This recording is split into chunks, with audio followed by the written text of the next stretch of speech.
안녕하십니까. 저는 서울고로지역 후담당 원장입니다. 오늘 아마 대부분 문술 쪽 때문에 오셨을 걸 알고 있고요.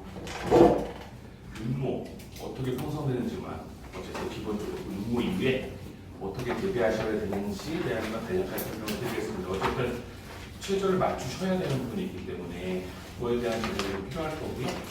윤모 분석하셔서 윤모 이후에 어떻게 뭘 대비해야 될 것인가에 대한 것은 준비하셔야 될 것 같거든요. 작년도 마찬가지고 재작년도 마찬가지고 윤모가 수능이 거의 바로 밑으로 비슷하게 됩니다. 윤모가 아니라 윤모랑 좀 비슷하게 나와야 되는데 올해 윤모가 작년 수능보다 살짝 난이도는 쉬웠는데 유형이 좀 비슷해요. 그렇기 때문에 올 수능도 비슷하지 않을까라는 예상을 합니다. 그래서 저는 윤모가 어떻게 구성되어 있고 이후에 뭘 보셔야 될 거고 뭐가 좀 어려웠고 뭐가 좀 쉬웠고 유형 좀 말씀드릴 거거든요. 순서는 제가 소개하고 윤모 분석 먼저 하시고 그리고 이제 논술 네 번째 논술이 될 겁니다. 논술이 가장 관심사 되실 것이라서 저희는 저는 그냥 국어 강의하고 있었던 사람입니다. 이렇게 돼 있고요. 사진과 실물이 좀 차이가 있습니다. 생각보다 오래 안 된 머리 스텝도 생각보다 오래 안 된 한 얼마 안 된 사진입니다. 사이에 많은 일이 있어가지고요. 네. 불었습니다. 저 포샵 아닙니다. 불어서 그렇습니다. 제가 다들 얘기하는데 너무 초콜릿을 많이 밥은 되게 밤낮이 되게 적어요. 정말 밥을 이만큼 드신 줄 알죠. 밥도 매일 하루에 한 끼. 근데 못 끊는 게 홈런볼 이런 걸 못 끊어가지고요. 제가 그다음에 다이어트 한답시고 다이어트 콜라 뭐 이런 걸 먹었거든요. 제가 불었습니다. 불었는데 아무튼 예전에 그랬었습니다. 그래서 어떤 분이었었고요. 저는 어쨌든 서울에서 17년 있었던 분이었고요. 그냥 이게 무엇이 다른가 다 모든 학원이 다른다고 하겠지만 저희는 남부에서 가장 오래된 학원이라는 말씀을 드리겠고요. 저희 그냥 기본적인 수업 시스템입니다. 저희 이제 수능 시스템은 말씀드렸던 분대로 그냥 기존에 다니셨던 분은 아실 거고요. 그래서 저희 보육부터 고3까지 3시간 수업이 있고 주간 테스트 발전검 있었던 분이었고요. 기본교육 수능에 원래는 수능 및 선지 이해 같은 내용들 그렇게 봐주시면 될 것 같습니다. 지금 관심사는 이게 아니라 윤모가 어떻게 형성되어 있다 관심사가 되실 거고요. 그 다음에 저희는 관리는 논술도 마찬가지고 모두 마찬가지고 이렇게 관리하고 있다는 어떤 내용을 보시면 될 것 같고요. 일단 가장 중요한 게 이제 윤모 모평 분석이 가장 중요하지 않을까 싶습니다. 영역별로 조금 봤습니다. 영역별로 나눠봤는데요. 독서 영역이 되고 있었는데 올해 윤모의 가장 큰 특징이 연결이 되게 높았습니다. 체감 연결이 되게 높았어요. 그래서 생각보다 되게 쉽다고 느끼는 학생들이 되게 많았습니다. 그런 상황이었고요. 인문 지문도 사회 지문도 과학 지문도 모두 수특에서 연계되었습니다. 물론 네 지문 중 하나는 뭐가 되냐면 독서의 개념, 독서의 본질 쪽입니다. 그거는 이제 매달 1~3 문제이기 때문에 크게 관련이 없었던 부분이었습니다. 그런데 체감 연결이 매우 높은 편이었습니다. 그래서 작년도 수능에서도 체감 연결이 독서는 그렇게 높지는 않았었습니다. 독서 자체는 대체는 연결되는데 그런데 올해 인문은 조금 더 체감 연결이 매우 높았고 인문은 정보 철학 지문이었습니다. 그래서 정말 매우 높았습니다. 거의 비슷하다, 거의 같다고 볼 정도로 되게 높았어요. 그렇기 때문에 수능 교재에 대한 공부가 반드시 필요한 부분이 이제 되고 있습니다. 그렇게 해서 무난한 아이들도 되게 평이했었고요. 사회는 가나다 주제 통합이었었는데 나지문이 어쩌면 어머니들이 제일 잘하실지도 모릅니다. 주택 및 상가임대차 보호법이라고 어머니들이 제일 잘하실 부분인지 모르겠는데 이 지문은 뭐가 문제였냐면 어휘가 약한 학생들이 되게 이해하기가 어려웠어요. 그래서 최단 존속 기간 이랬을 때 존속이란 말의 의미를 모르게 되면 풀 수가 없었던 유형들 법지문이었기 때문에 어휘가 되게 좀 학생들이 애를 많이 먹었던 부분들 그리고 시간이 굉장히 많이 잡아먹었던 부분들 심지어는 임차인과 임대인에 대한 개념이 없는 부분들 물론 EBS 문제를 충분히 공부를 했었으면 이해는 하겠지만 단순한 단어 어휘들에 대한 문제가 조금 있었습니다. 그래서 지금 상황에서는 어휘에 대한 고민을 좀 더 해주셔야 될 것 같습니다. 이렇다고 해서 단어로 외우라는 게 아니고요. 지금 EBS 수능 교재에 있는 어휘만이라도 정리를 하고 가셔야 돼요. 그렇지 않으면 순간 되게 애먹을 상황이 될 것 같은데요. 올해는 3회조의 감익이나 대부분 예상하는데 2년 연속 경제가 안 나왔었습니다. 그러니까 2024학년도도 2025학년도도 경제 지문이 없었어요. 그런데 특이한 건 작년 육모 같은 경우에는 경제도 비슷한 지문이 나왔고 실제로는 경제가 안 나왔어요. 근데 올해는 저뿐만 아니라 대부분 예상 많이 하시는데 3년 연속 경제가 안 나오는 경우는 없어요. 그래서 올해는 아마 경제 지문이 아닐까라는 사용을 해서 예상을 하고 있습니다. 올해는 예상을 하고 있었던 상황일 거고요. 그래서 올해 수능 특강에 보시게 되면 내용상으로 보시게 되면 채권 이야기 같은 것들이 굉장히 많이 나오고 있습니다. 그런데 수능 완성에서도 유형편에 보시게 되면 소비자 물가지수와 채권의 관계 이런 것들에 대한 내용이 나오고 있습니다. 그렇게 된다면 올해는 경제 지문을 좀 더 자세히 살펴보셔야 되지 않을까 싶습니다. 용어에서 법지문이 나왔던 상황이기 때문에 수능에서는 경제 쪽 나오는 확률이 상당히 높은 확률적으로 높아졌습니다. 그리고 단순하게 생각을 해도 3년 연속 안 나온 적은 한 번도 없습니다. 그렇기 때문에 올해는 수능 특강에 있는 그 수능 완성에 있는 기본 경제 개념 같은 것들을 머릿속에 좀 넣어 놓으셔야 될 것 같고요. 그 안에 있는 개념 그리고 어휘 되게 중요합니다. 꼼꼼하게 분석해 주셔야 되는 부분이었고 이번 독서가 쉬웠다 해도 가장 변별력이 높았던 것은 3회 지문이었습니다. 이따가 뒤에 문제 예시를 보여드릴 건데 8번 문제 같은 경우랑 이렇게 굉장히 까다로웠던 문제 유형들이 있습니다. 뒤에 제가 담아놨었기 때문에 좀 확인해 주셔야 될 부분들이 됩니다. 그래서 어휘에 대한 정리 조금은 더 챙겨주셔야 될 것 같고요. 과학은 체감 연계도는 낮았어요. 가장 끝에만 마지막 부분만 동일했어요. 그런데 문제가 그렇게 어렵지 않았고 제재가 안 어려웠어요. 무슨 얘기냐면 수소의 저장 및 운송, 즉 수소는 친환경적인 재료가 될 거기 때문에 연료가 될 거기 때문에 어떻게 저장할 거고 어떻게 운송할 것인가에 대한 지문이었고 연계율은 낮은데 지문 자체 내용이 안 어려웠어요. 그래서 올해 독서는 6월 독서 되게 굉장히 평이했던 부분들이 됩니다. 그렇기 때문에 수능에서도 비슷한 기준을 유지할 거라고 봅니다.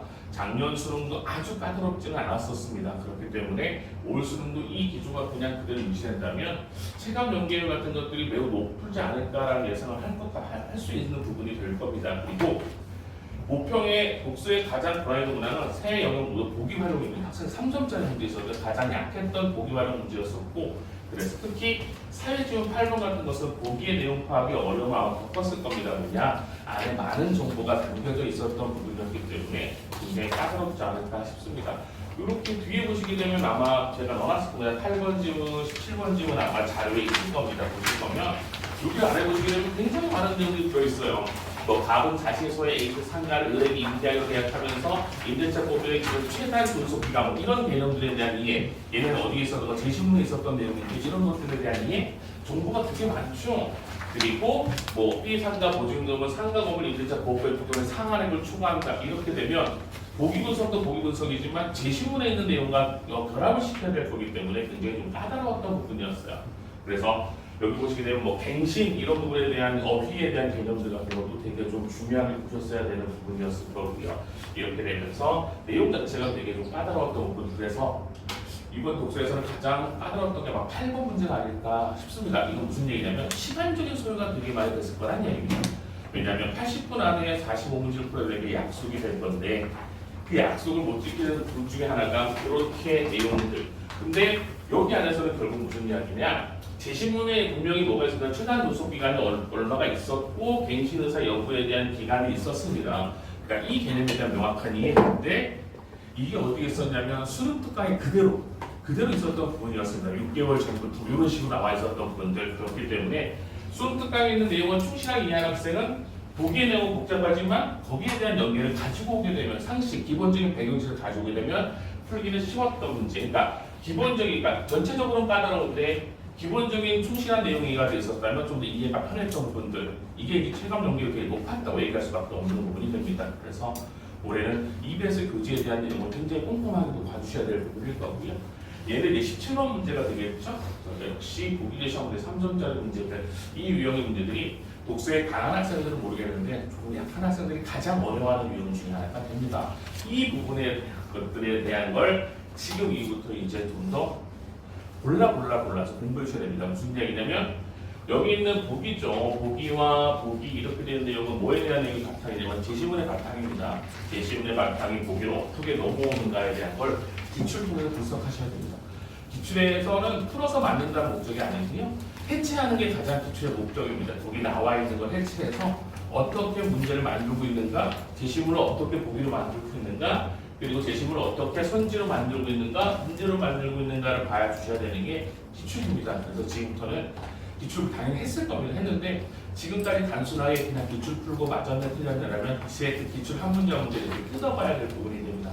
뜯어서 어떻게 만들고 있는가. 그리고 이제 뭐 할 거냐면 사설보고서를 이제 볼 거죠. 실제로 뭐 시대인재를 보든지 이감을 보든지 상사를 보든지 볼 겁니다. 분명히 올해 거 이제 연계되고 보겠죠. 똑같습니다. 거기 있는 내용들은 대부분 올해 있는 EBS 내용을 다 반영한 내용일 거기 때문에 어떻게 보기를 만들었는지 뜯어서 봐야 될 부분이 있습니다. 물론 평가원에서는 사설 보고서에 다 검토해서 유사한 문항을 없앨 거라고 얘기를 합니다만 어떻게 보기를 만드는 것에 대한 것을 분석할 수 있으셔야 됩니다. 그래서 작년 거, 재작년 거 3개년 정도, 뭐 시험 5개년인데 시가 3개년 정도에 대한 평가원 모의고사만 뜯어서 해체해서 어떻게 그러니까 제시문하고 이해하고 어떻게 맞춰가는지에 대한 내용들을 확인하셔야 됩니다. 단순하게 이제는 풀고 채점하고 여기서 끝내서는 안 됩니다. 그리고 이후에 사설 모의고사 이제 나오겠죠. 실전 모의고사. 실전 모의고사를 그쵸. 다시 보면서 기출하고 비교하면서 아 동시에 어떻게 뜯어내고 있구나 이 상황을 살펴보셔야 될 부분들이 됩니다. 지금 상황에서 현 체제에서의 독서는 보기 유형에 대한 준비만 충분히 하셔도 뭐가 되느냐면 고득점이 가능한 부분이 될 겁니다. 물론 기본적인 전제 읽기 능력은 되셔야 되는 부분이겠지만 기본적으로 이 보기 유형에 대한 것을 조금은 더 뜯어서 해체하는 연습 좀 필요한 부분입니다. 이렇게 되실 거고요. 문학입니다. 문학은 올해 육모의 문학은 완벽하게 작년과 동일한 형식의 연계율이었습니다. 작년에도 고전시가 수능의 고전 2025학년 고전시가 고전소설 현대시 한 편이 완벽하게 수능 특강 수능 완성해서 이렇게 너무 앞선 부분이었었습니다. 그런데 올해도 그대로 6월에도 똑같이 연기되고 있었기 때문에 이 기조는 아마 올 수능에도 그대로 유지되지 않을까 싶습니다. 이렇게 된다면 EBS 수능 특강 수능 완성에는 고전시가와 고전소설 현대시를 정확하게 좀 봐주셔야 될 것 같고요. 작년 수능 같은 경우에는 고전시가와 현대시는 수능 완성에서 연기가 되었고요. 고전소설은 수능 특강에서 연기가 되었습니다. 그래서 학생들이 수능 특강 길게 보고 수능 완성을 좀 간과하는 경우가 있는데 수능 특강 같은 경우는 꼼꼼히 봅니다. 학교에서 수업을 해주고요. 수능 완성 수업할 시간이 없어요. 학교에서도요. 그렇게 된다면 개인적으로 수능 완성을 굉장히 꼼꼼하게 봐주셔야 됩니다. 당연히 6지문, 7지문 중에서 뭐가 되고 있어 3지문이건 50% 자체가 그대로 연기되고 있었던 부분이었고 작년의 특징과 올해 특징 중에 하나가 고전시가 고전소설 같은 것들이 원문이 거의 그대로 나오고 있습니다. 작년 수능에 간민가라고 나왔습니다. 가사가. 근데 되게 깜짝 놀랐던 게 간민가가 수능 완성했는 내용 거의 그대로 복붙하듯이 나왔습니다. 원문이. 원래 연계를 하게 되면 절반을 잘라서 위는 다르고 아래는 달랐는데 작년 거의 그대로 나왔거든요. 근데 올해 육모에서는 김진옥전이라는 고전소설이 거의 그대로 진행이 나왔고요. 그 다음에 동류가라고 나왔었습니다. 얘는 딱 절반만 위에 부분이 잘라지고 아래 부분이 나왔던 부분 한데 동류가 자체는 되게 어렵지가 않아요. 그냥 금강산 유람 얘기입니다. 나 어디 가서 뭐 받고 그러니까 되게 평이하게 바뀌고 있다는 겁니다. 그래서 문학을 다 맞지 아니하면 1등급 맞기가 되게 어려워지는 시험이 점점 되고 있습니다. 문학의 난이도가 되게 점점 더 평이해지고 있습니다. 그렇기 때문에 문학을 굉장히 뭐가 되고 있냐면 수능 특강에 있는 내용, 수능 완성에 대한 공부하시면서 거기 있는 내용 거의 암기하다시피 해주셔야 됩니다. 그리고 현대시 한 편은 낯선 작품이었었습니다. 낯선 작품이었고 한 편은 역시 연계 작품이었는데 사육과 한때라는 작품 낯선 작품이죠. 보기 활용이 충분히 내용 파악하기 무슨 얘기냐면 낯선 작품에 늘 보기 제시형 문제에서 기본적으로 가나 설명을 해줍니다. 얘는 기출 패턴을 알고 있기 때문에 이미 사육과 한때가 어떤 내용인지를 이미 보기를 다 설명이 끝난 상태 그리고 난 다음에 해석을 요구하고 있었기 때문에 그렇게 어렵지 않은 부분들 전체적으로 되게 편리했고요. 현대소설이 좀 까다로웠습니다. 작년도 마찬가지로 현대소설이 가장 까다로웠습니다. 그렇기 때문에 올해도 관건은 현대소설이 되지 않을까 싶습니다. 문학에 대한 성패는 현대소설이 되지 않을까 싶습니다. 대부분 다 무슨 내용이냐면 극적인 갈등이 있는 부분이 아니고요. 굉장히 심리적인 부분, 내면적인 부분 여기는 표고된지도 외화와 내화가 나눠져 있는 부분들 현대소설 내용이 조금 더 복잡해지고 있습니다. 그래서 일제강점기가 지나면서 일제강점기에 대한 뭐가 되고 있었던 건데 갈등의 구조가 뚜렷하게 드러나는 것들, 산업화 시대가 되면서 갈등의 구조가 뚜렷하게 드러나는 것들에 대한 작품들이 점점점 배게되고 있는 상황이고요. 점점점 내면의 심리, 점점점 70년대 80년대 후반에 있는 내면의 심리 같은 것들, 작년에도 배꼽에 관한 변주곡 뭐 이런 것들을 보시게 되면 점점 뭐가 되고 있었던 부분이었어요. 인간의 내면 심리 같은 것들에 대한 것들. 그래서 올해 수능 특강에도 대부분 그런 작품들이 되게 많습니다. 예를 들어서 뭐 수능 특강의 사수 같은 작품들은 그렇죠. 타인에 대한 대결의식 같은 것들, 뭐 황홀한 실종 같은 것들은 세상을 밖으로 나가고 싶은 심리들, 그리고 바물쇠라는 작품들, 그 다음에 뭐 새해 선물의 작품들, 새를 찾아서 뭐 이런 작품들이 대부분 심리적인 요소, 그러니까 특별한 외부와의 갈등 세계가 아니고요. 개인의 심리적인 요소가 나타나는 소설들이 되게 많습니다. 그러니까 그 소설들을 어떻게 분석할 것인가에 대한 내용들을 보셔야 된다. 근데 되게 어려워하는 이유 중에 하나가 갈등관계 되게 뚜렷하면 그냥 정말 일제와의 갈등 관계든지 난수원 같은 것들 가진 자와 못 가진 자의 갈등 관계면 파악하기가 되게 쉬운데 일반적인 심리가 나오기 때문에 그 파악하는 게 되게 어려워해요. 특히 더 최근 같은 더 어려워하고 있었던 부분들이 돼요. 그러니까 무슨 얘기냐면 심리가 쭉 나열되면 그 심리를 잘 이해 못하는 이게 뭐 조금 더 과장하게 얘기하면 최근은 되게 공감 능력이 많이 떨어지는 추세가 있습니다. 저희 대한 경험에 비해서 다른 이웃들에 대한 공감 능력이 좀 더 떨어지는 어쨌든 개인주의가 좀 더 펼쳐지고 있기 때문에 그래서 그런지 몰라도 현대소설들이 좀 더 심리적인 부분에 대한 내용이 훨씬 더 많습니다. 그래서 올해는 수능 특강에 있는 내용들은 아마 제가 기억에 9, 10, 11이 전부 다 새 시리즈라고 해서 마물새, 새를 찾아서 뭐 새해 선물 이렇게 되게 공교롭게 이렇게 나와 있었는데 전부 다가 심리적인 부분이 되게 많습니다. 그러니까 그 작품들 분석하면서 무슨 내용을 얘기하는구나라는 것들을 이해하셔야 됩니다. 새를 찾아서 되게 뜬금없어요. 회사에 갔는데 야유회를 갔는데 버스를 놓쳤어요. 그러면서 과거에 뭘 생각하냐? 누나와 내가 새 잡으러 다니던 얘기를 생각해요. 이게 애들한테는 뭐 아무런 인간관계가 없어요. 회사에서 버스를 놓쳐서 회사 사람들 찾아가는데 뜬금없이 누나랑 새 잡던 얘기로 과거로 가더니 새를 다 잡은 줄 알았는데 못 잡았대요. 다시 현재로 와요. 근데 다시 이제 뭐 하고 있는 거냐면 그냥 야유회 갈 사람들 안 찾고 그냥 가만히 있어요. 그냥 거기 머물러서 끝나요. 그게 이제 무슨 얘기냐면 세상 사람은 모든 어릴 때나 지금이나 항상 목표가 있는 거고요. 그러니까 지금의 목표는 회사 사람들, 어릴 때 목표는 새. 근데 그 과정에 모든 목표를 성공하는 건 아니고 실패를 통해서 좌절을 통해서 깨달음을 겪는다 이런 내용이에요. 근데 애들은 이거 보면서 이게 왜 라고 되는 거죠. 그러니까 그런 내용들에 대한 것들이 아마 올해도 현대소설의 주된 내용이 될 거예요. 제가 왜 계속 현대소설 얘기하냐면 작년에도 오답률이 가장 높았던 게 현대소설이었고요. 해석하는 시간이 가장 많이 걸린 것도 현대소설이었어요. 그렇기 때문에 올해도 그런 내용들에 대한 것들을 좀 확인해 주셔야 될 것 같습니다. 그리고 나머지에 대한 내용들은 그렇게 어렵지 않았고 수필 자체는 기본적으로 뭐 어렵지 않은 쉽게 볼 수 있는 내용들이 되고 있었습니다. 문학이었습니다. 문학 같은 경우는 다시 한번 말씀드리지만 다 맞아주셔야 도둑점이 가능합니다. 그리고 이제는 문학에서는 무슨 과목이냐 시간을 또 조금씩 줄여줘야 되는 과목이 됐어요. 오히려 독서에서 갖다 줘야 되는 것들. 그렇기 때문에 연계의 지문만 명확하게 캐치해서 이해할 수 있으면 사실 지문 분석하는 데는 시간이 오래 안 걸립니다. 그렇죠? 만약에 올해도 지금 김진옥전, 동류가 역사에 대한 내용들을 정확하게 알고 있었다면 지문을 크게 보지 않고도 문제를 접근할 수 있었던 유형들. 그렇기 때문에 입에서 수능 특강, 수능 완성 문제가 굉장히 좀 강화되고 있었던 부분들이 됩니다. 그래서 신경을 많이 써주셔야 됩니다.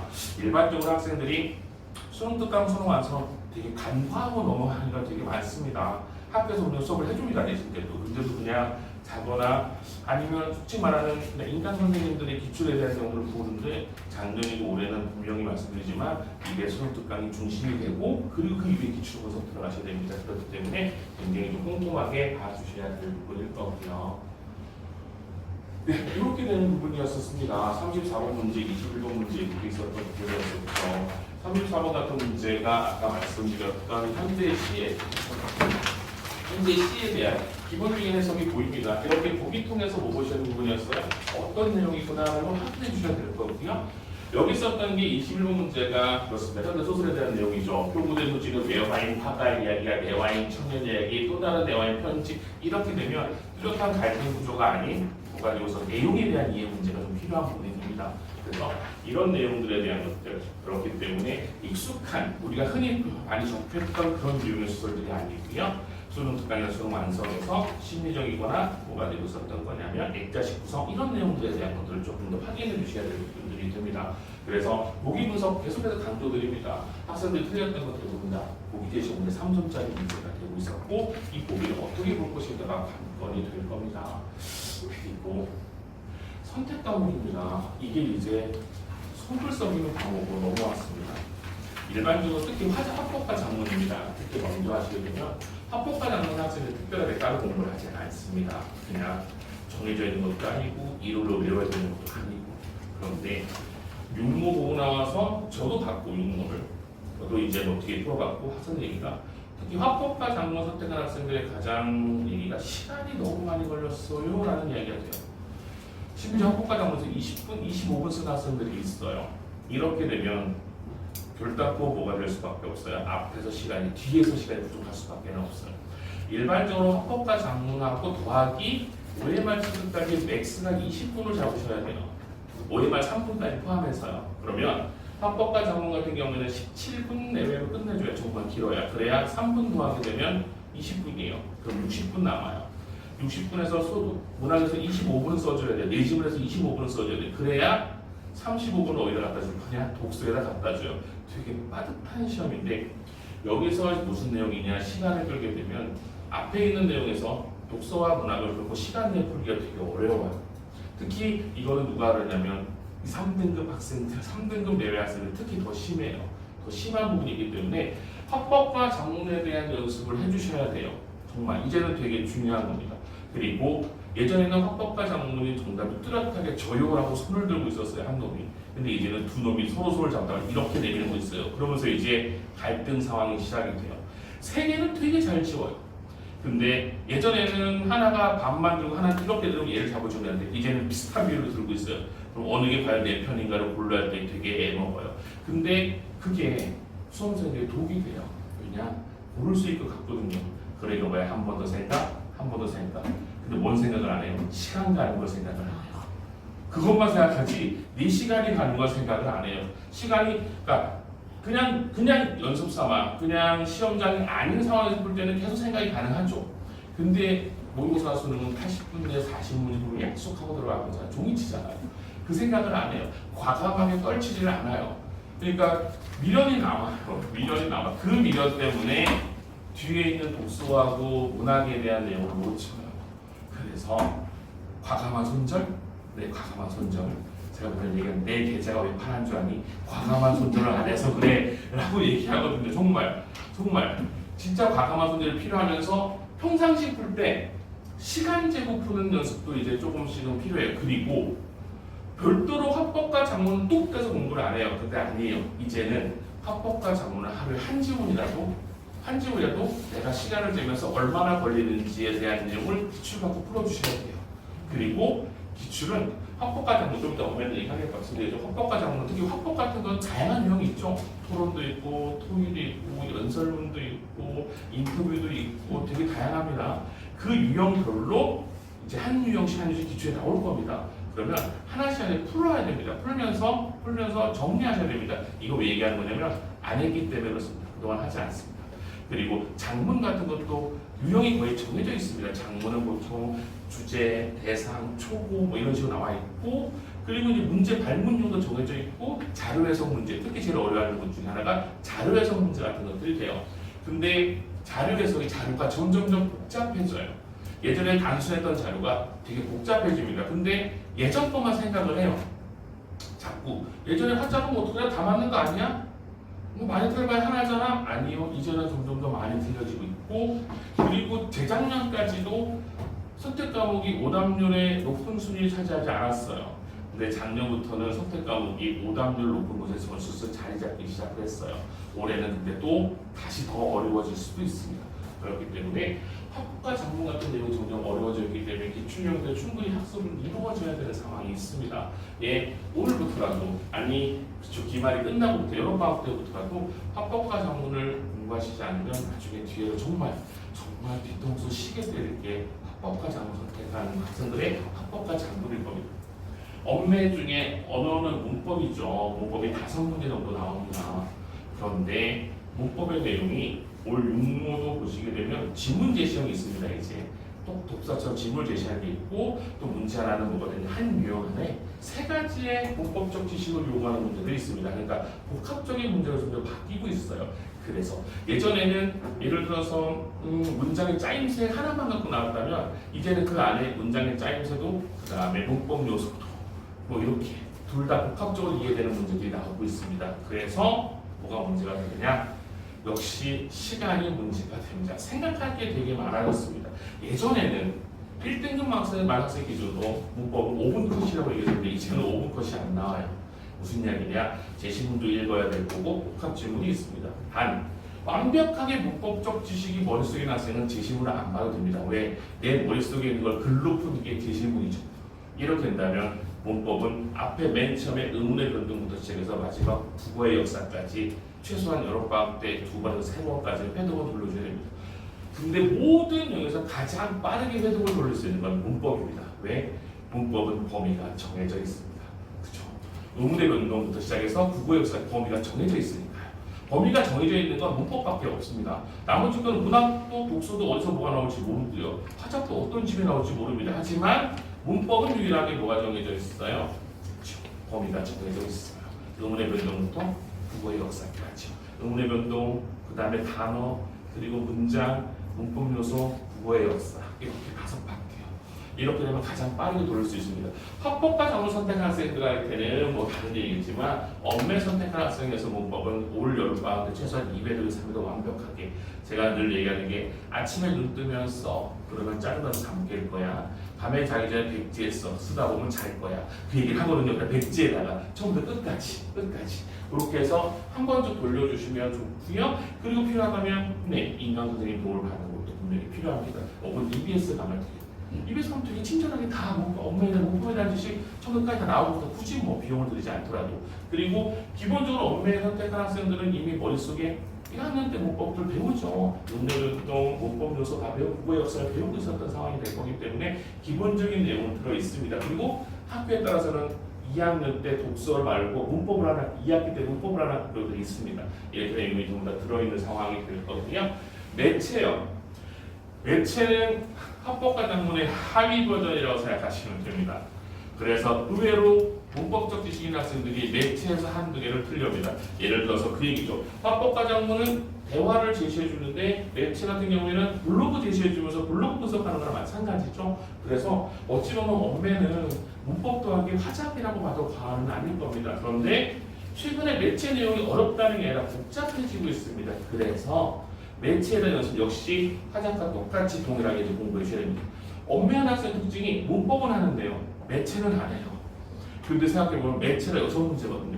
지금 비중상으로 따면 11문제 중에서 6문제면 비중이 더 높은 게 매체입니다. 근데 문법은 막 스트레스업 하는데 매체는 안 해요. 그냥 자연스럽게 따라오자가 아니에요. 매체 내용이 복잡해지면 분석하는데 제 말은 틀린다는 게 아니라 시간을 잡아먹는다는 얘기입니다. 시간과의 싸움입니다. 분명히. 그렇기 때문에 특히 시간 부족한 학생들이 있습니다. 특히 3, 4등급 학생들은 시간 부족가 되게 많습니다. 오히려 시간만 넉넉하면 다 할 수 있었는데 이 얘기는 누구나 다 할 수 있는 얘기가 됩니다. 그래서 어디서 시간이 부족한지에 대한 내용들 생각해 주셔야 됩니다. 시간이 어떻게 완벽한 문법도 지식이 좀 필요한 부분이 될 겁니다. 이거 이제 선택 과목에 대한 내용이어서 이렇게 보시면 면접이었어요. 면접인데요. 메모 1, 2, 3 나와 있었고 또 가의 기업과 관련해서 나의 니은에서 되게 내용이 많죠. 글이 많어요. 읽어야 될 정보가 되게 많습니다. 이런 시간이 많이 걸릴 거고요. 이 내용이었어요. 그러니까 피동전미사가 결합한 피동사 얘는 문법 요소에 대한 내용입니다. 서술어 기능한 암기 문장, 문장이 짜임새 문제예요. 본용과 보조용의 서술어 얘는 문장입니다. 이렇게 되면 세 파트에 대한 지식이 다 필요하죠. 한 문제. 이렇게 해서 복합적으로 가야겠죠. 이렇게 된다면 예전에는 그게 아니죠. 예전에는 피동사는 피동사, 문법 요소, 문장이면 문장, 근데 지금 요소에서는 이렇게 세 가지 요소가 겹쳐졌죠. 이렇게 된다면 되게 일일이 다 대입해야 된다면 뭐가 걸려요? 시간과의 싸움이에요. 그렇기 때문에 지식 요 유형에 대한 어떻게 할 것인가 육모 이외에 연구하셔야 됩니다. 육모가 어쩌면 수능에서도 이 유형이 안 나온다는 보장은 없어요. 그리고 3점짜리 유형의 문제가 되고 있었던 부분이었습니다. 오히려 문법에서 얘가 3점짜리 문제라는 얘기는 맞습니다. 뭐보다 국어의 요소가 더 까다롭다는 이야기가 됩니다. 복합적 지식을 요구하는 것들 이렇게 되면서 점점점 뭐가 어려워지고 있다고요? 선택 과목의 내용이 어려워지고 있다고 생각해 주셔야 됩니다. 그래서 대부분 국어공부하면 독서 아니면 문학입니다. 독서 아니면 문학이 아니라 이제는 선택 과목도 머릿속에 염두에 두고 가셔야 됩니다. 다시 말씀드리지만 뒤통수 세게 때리게 얘기할 수도 있습니다. 얘 한 문제 때문에 최저가 달라질 수도 있습니다. 준비해 주셔야 됩니다. 네, 총평이 됩니다. 예사컷이 되고 있었는데요. 2월 4일 뒤를 보시게 되면 합법과 작문 원점수 96이죠. 되게 쉬웠다는 얘기가 됩니다. 그리고 엄매가 93점. 얘는 그렇죠. 어쩔 수가 없는 부분이 됩니다. 무슨 이야기가 되고 있었던 거냐면 엄매 자체가 살짝 좀 까다롭죠. 아무래도 합법과 작문보다는 접근성이 좀 더 까다로워요. 그렇기 때문에 좀 차이가 나는 부분들이 되고 있습니다. 올 수능은 글쎄요. 이거보다는 조금 더 낫지 않을까 싶긴 합니다만 사실 크게 차이가 없을 수도 있습니다. 올 수능 자체가 그렇기 때문에 염두에 두셔야 될 부분일 거고요. 25년도 수능은 다소 평이하게 다시 한번 또 말씀드리지만 선택 과목의 경우가 시간 수요가 되게 많았습니다. 그러니까 저는 독서와 문학은 늘 강조했기 때문에 늘 누구나 강조합니다. 근데 선택 과목에 대한 강조가 되게 필요합니다.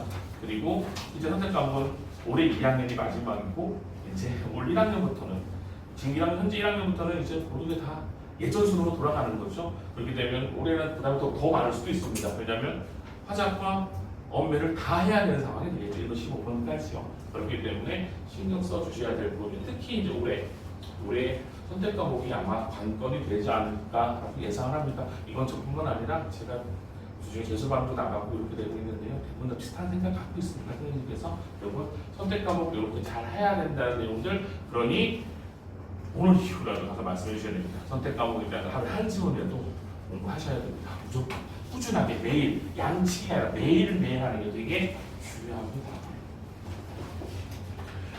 그리고 영역배랑도 간단하게 말씀을 드릴 건데요. 25학년 수능하고 26학년 수능 6월 발표의 특징이 이게 수능 문제 연결이 높습니다. 예전에 비해 높습니다. 그 전에 비해서 높아졌습니다. 따라서 EBS 수능 문제를 적극적으로 분석하고 활용할 필요가 있습니다.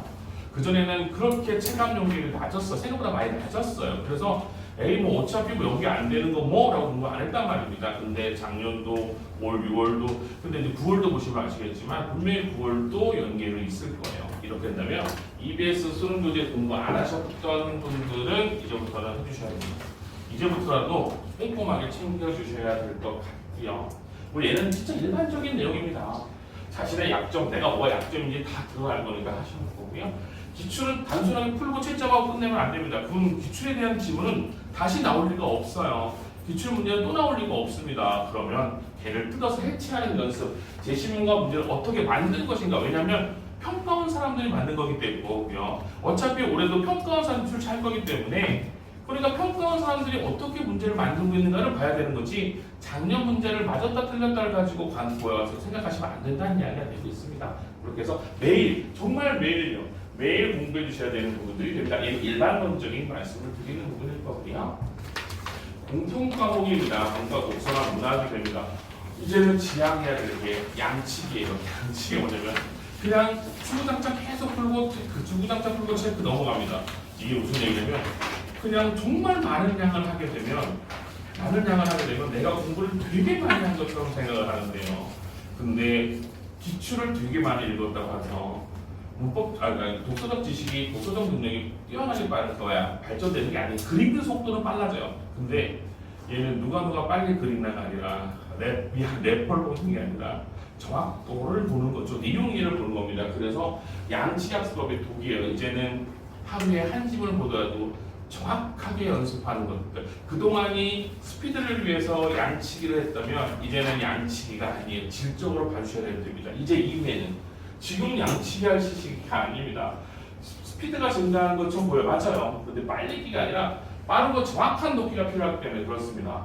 하루에 한 지문이라도 문단별로 중심 내용, 핵심어, 글의 구조 정리, 얘는 기본입니다. 얘는 아무 백지나 정리하시면 돼요. 그리고 제일 중요한 건 마지막일 수도 있어요. 게시문의 내용이 문제로 이어지는 것. 게시문과 문제를 비교하는 겁니다. 선지 1, 2, 3, 4를 비교해갖고요. 교묘하게 바꿔요. 교묘하게 바꾸든 어휘를 바꾸든 뭐를 바꾸는 거예요. 앞뒤 문장의 순서를 바꾸든 이렇게 바꾸고 있었어요. 어떻게 바꾸는지를 기출을 통해서 보셔야 됩니다. 그리고 수능 특강, 수능 완성에는 독서 내용들 머릿속에 배경 지식으로 삼아두셔야 될 거고 어휘 정리해 주셔야 됩니다. 어휘 정리. 수능 특강, 수능 완성에 어휘 정리해 주셔야 될 거고요. 밑에 문학이 약간 가장 큰 문학이 큰 약한 학생의 가장 큰 특징이 감상이에요. 대학 수학 능력 시험은 문학을 감상하라고 낸 게 아니에요. 뭐하러 낸 거냐면 분석하라고 낸 거예요. 객관적으로 볼 수 있어야 되는 부분들이 됩니다. 그러니까 좀 오래됐죠? 예전에 평가 모의고사 볼 때 노희경의 세상에서 가장 아름다운 이별 제시문으로 나왔었고 여학생들 풀다가 울고 했죠. 그 위에 슬픈 지문이 안 나온다는 전설 같은 얘기가 있긴 한데요. 그게 뭐예요? 객관적으로 본 게 아니라 딱 감상에 빠르는 겁니다. 문학을 독서처럼 취급하셔야 됩니다. 늘 독서처럼. 그러니까 생각해보시면 독서를 갖고 우리가 감상하지는 않는단 말입니다. 독서를 읽을 때. 근데 희한하게 감수성 예민한 학생이 있는지 모르겠습니다만 현대소를 읽을 때도 공감하려 하고 왜 그래요? 자꾸 그걸 왜 이 사람이 이렇게 하려? 우리는 왜 그래요를 궁금할 필요가 없거든요. 주어진 정보만 보면 됩니다. 그리고 왜 그렇게 생각해야 돼요? 라고도 의미가 없습니다. 그냥 정말 객관적이에요. 작품 그 자체 그대로 그렇기 때문에 독서처럼 객관적으로 보셔야 됩니다. 정말 객관적이에요. 그게 객관적으로 봐야 되는 것 중에 하나가 뭐가 되냐? 보기 제시형의 보기 보면서 어떤 내용인지 파악하고 그 보기에 맞춰서 분석하시는 연습 필요합니다. 개인적인 감정을 가시면 안 돼요. 주관적 감정이 아니에요. 정보를 객관적으로 처리하셔야 될 거고요. 낯선 작품은 보기를 활용해서 기본적인 내용이라고 분석해야 하면서 선지 있습니다. 선지 되게 중요합니다. 선지가 최근에는 한 선지 안에 개념이 2개, 3개씩 의미가 2개씩 3가지씩 있습니다. 근데 섣불리 앞만 보고 판단하는 경우가 있습니다. 그렇기 때문에 예를 들어서 역설법을 활용해서 화자의 정서를 환기하고 있다 해서 역설법을 사용하는 건 맞지만 정서를 환기한 건 아닐 수도 있습니다. 이런 내용들에 대한 것들, 그러니까 의미 단위로 좀 끊어보셔서 분석하면서 공부하는 게 필요합니다. 객관적 분석 필요합니다. 이것도 어쩌면 누구나 다 알고 있는 내용인데요. 실천이 안 돼요. 실천이 안 되는 이유가 뭐냐면 몰아치기 공부 때문에 그래요. 매일매일 꾸준히 하면서 조금씩 한 지문이라도 꾸준히 하면서 갖고 나가야 되는데요. 그냥 머릿속에 있다가 몰아치다 보면 그냥 또 똑같이 되돌이표로 돌아갑니다. 몰아치다 보면 한두 지문들은 객관에 가다가 그 뒤에 또다시 원상태로 돌아갑니다. 매일매일 조금씩 바꿔주셔야 됩니다. 독서는 양치기 절대 안 됩니다. 한 지문 분석, 정확한 분석 이게 필요합니다. 문학은 주관적 감상이 안 됩니다. 문학 역시 독서처럼 객관적으로 주어진 정보만 보시면 됩니다. 그리고 왜 하는 생각을 가지시면 안 됩니다.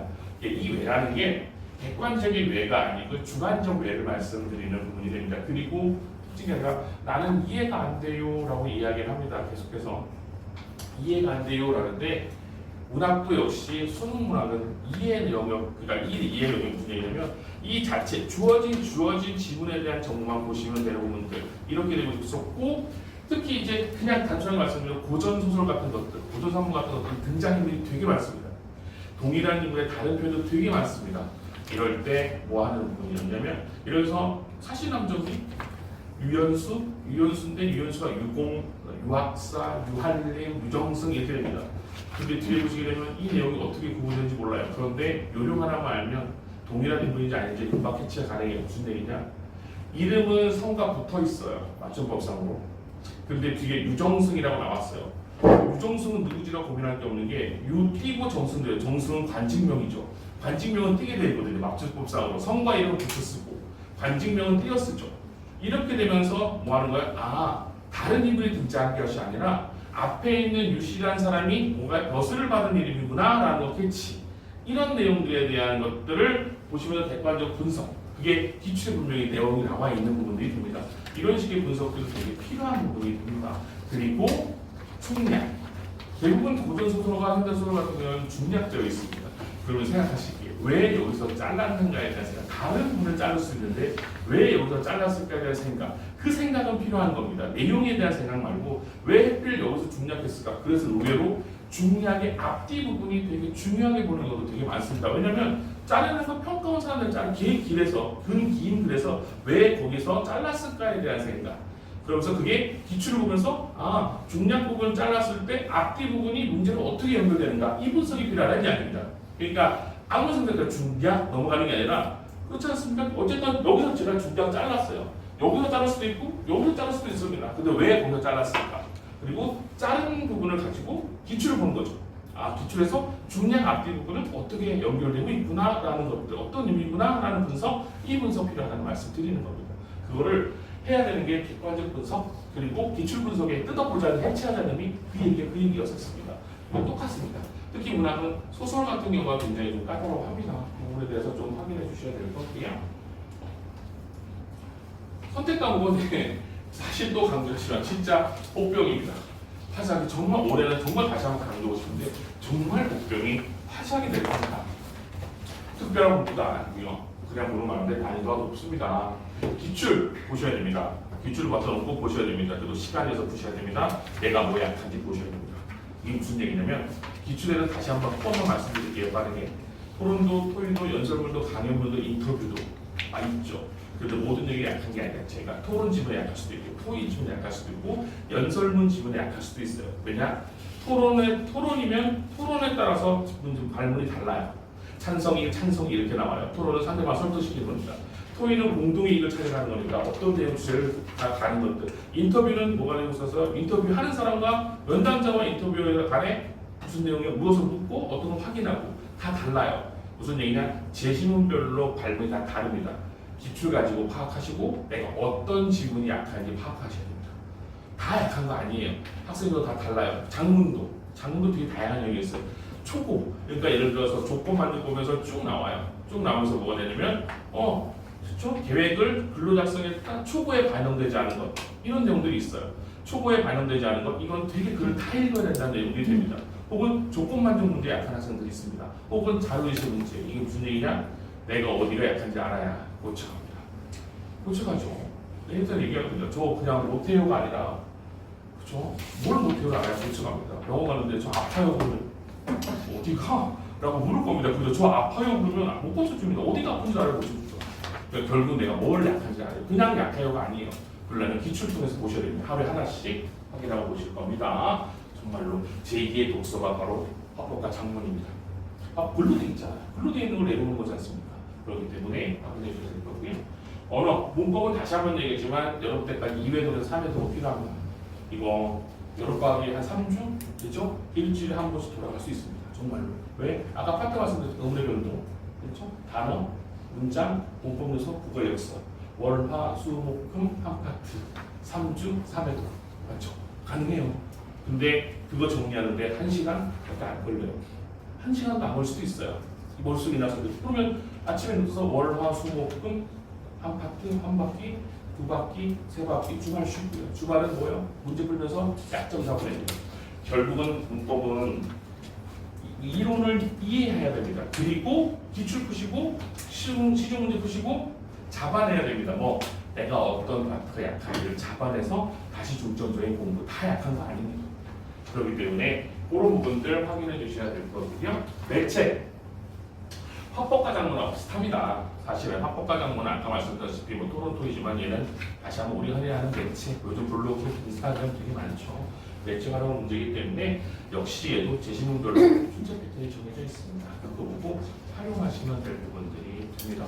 지금부터는 양치기가 아니라 정확한 질적인 공부에 들어가실 때가 됐습니다. 그래서 육모, 일단은 지금 육모는 말고 모의고사죠. 잘 보는 학생도 있고 아닌 학생도 있을 겁니다만, 일단은 지금 상황에서는 정확한 자리 위치, 정확한 내가 약점 하시면서 올 여러 파트 많은 것도 많으면 한두 파트에 대한 영역이라도 이렇게 메고 가시고 9월 보통 전까지 지금의 가장 약점의 절반 정도만 메고 가고 근력은 충분히 달라질 수 있습니다. 네, 일단 기본적으로 육모 분석하고요. 이 요거 말씀드렸고요. 금방 이제 논술을 내려줘서 논술 설명해 드리도록 하겠습니다. 감사합니다. 후보 논술에서 인문 논술하고 입시 전략을 갖고 있는 송범입니다.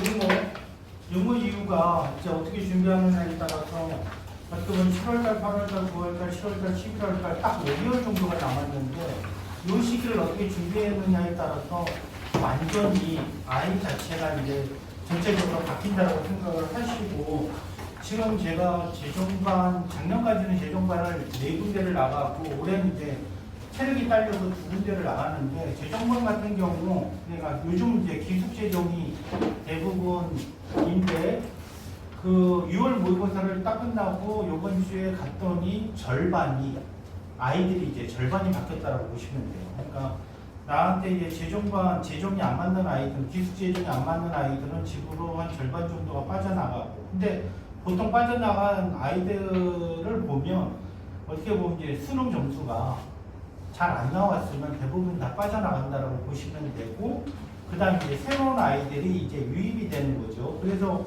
요 근처에서 어떻게 보면 그 관련 독서실을 다니면서 아니면 이돌이나 이런 걸 이제 다니면서 관리를 받다가 나한테는 이게 집에서 하는 것이 안 맞다라고 하면 이제 그 아이들이 다시 기숙재정으로 들어오고요. 그럼 그래갖고 이 재수생들 같은 경우는 6월달 되면 굉장히 발빠르게 움직이는데 재학생들 같은 경우에는 제가 지금 대치하고 분당하고 수지 이렇게 수업을 지금 나가고 있는데 보통 보면 이제 재학생들 같은 경우는 그거에 대한 이제 반응의 정도가 좀 틀리다라고 보시면 좀 됩니다. 그러니까 재종 애들은 자기네들이 딱 성적을 보고 내가 이 성적을 어떻게 올릴 것인가 이 판단을 하고 이 6월달이 마지막이거든요. 선택이. 그래서 6월달에 어떻게 해서 내가 어떻게 해갖고 이렇게 하겠다 이렇게 생각을 하고 막 움직이는데 재학생들 같은 경우 6월 모의고사를 보고 7월달, 6월 말에서 7월달이 기말고사가 있어서 그런지는 몰라도 움직임이 굉장히 적다라고 보시면 돼요. 그러니까 만약에 우리 아이가 수능을 중심으로 대학을 간다라고 하면 6월 모의고사 딱 끝나자마자 국어 같은 경우도 뭐 화적을 선택했든 언매를 선택했든 대부분 보면 문학하고 비문학하고 그 다음에 화작 아니면 문법 이 세 가지가 있을 때 이 세 가지를 전체적으로 뭐 시간이 5개월뿐이 안 남았는데 이걸 담을 수는 없으니까 만약에 아이가 문학이 부족하다 그러면 문학을 어떻게든 보강할 수 있는 방법을 찾아야 되고 비문학이 약하다 보면 비문학 그 다음에 화작이나 이번에 아이들 보니까 물어보니까 언매 선택한 아이들은 언매가 어려워갖고 안 틀리던 아이들도 2문제 틀렸다라고 하면 언매를 어떻게 빠르게 보강할 것인가 또 전통적으로 어떤 아이들은 문학이 약한 아이들이 있고 비문학이 약한 아이들이 있으니까 그 부분을 올 여름방학 때 어떻게 메꿀 것인가를 빠르게 판단을 하셔야 되고 수학 같은 경우도 2점짜리, 3점짜리, 4점짜리가 있는데 2점짜리는 다 맞고 만약에 3, 4점짜리, 그냥 3점짜리는 반타작하고 4점짜리는 한 30% 이렇게 맞힌 학생들이 있다면 아이 같은 경우에는 2점짜리는 다 맞으니까 약간의 수학의 약간의 심화를 통해서 3점, 4점을 어떻게 올릴 것인가 이 방법을 찾아갖고 거기에 맞춰갖고 지금 유일하게 학원을 옮길 수 있는 요 시기가 요때라고 보셔야 돼요. 이제 만약에 요때 학원을 만약에 이제 옮긴다라고 하면 11월까지는 그냥 가야 되고 우리 아이가 성적이 어느 정도 나왔다 판단하면 지금 하고 있는 이 툴을 그대로 유지하셔야 되고요.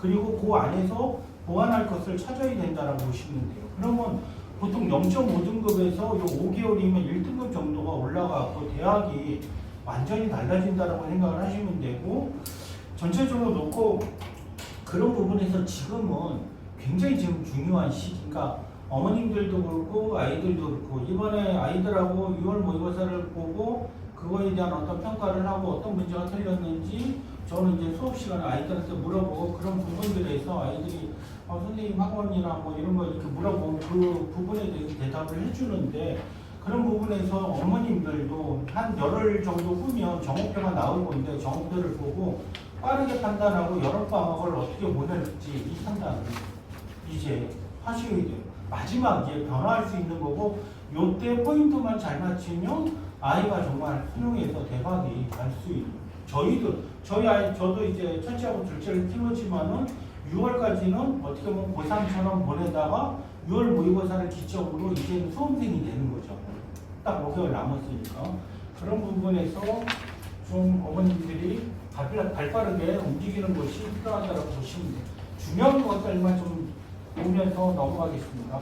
일단은 6월 모의고사가 좀 아쉬운 점은 전체적으로 문제의 난이도가 좀 낮았다는 것이죠. 국어가 97이고 화작이 97, 국어가 문매가 95, 뭐 94, 95, 그 다음에 화작이 96, 97 정도 나올 것 같고 수학이 92고 그 다음에 좀 요렇게 되다 보니까 아이들이 어려운 문제에 강한 학생들이고 쉬운 문제에 강한 학생들이 있는데 제가 판단할 때는 보통 보면 국어는 뭐 화작 같은 경우에는 작년 기준 한 92 정도, 그 다음에 언매 같은 경우는 한 91, 90, 이 정도가 수능의 점수를 어떻게 보면 유지하는 어떤 점수라고 보고 수학은 한 88점 내지 84점을 맞춘다고 보시면 되고요.